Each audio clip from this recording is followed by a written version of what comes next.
Dapat mana ni? 30V. Viral mobil dinas Kadisdik Oku Selatan pakai lampu variasi bikin silau pengendara, Sekda minta maaf.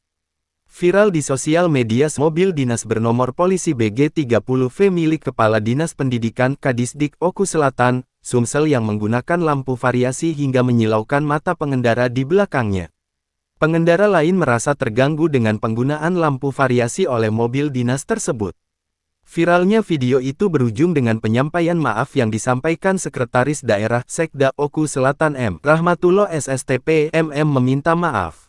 Kami minta maaf atas nama Pemkab Oku Selatan, kejadian ini jadi atensi kita, ujar Rahmatullah, kepada sripoku.com, Senin tanggal 16 September tahun 2024. Dari kejadian ini juga Rahmat mengaku sudah memberikan teguran kepada bersangkutan yang mana diminta untuk mengubah lampu variasi yang membuat pengendara lain terganggu tersebut.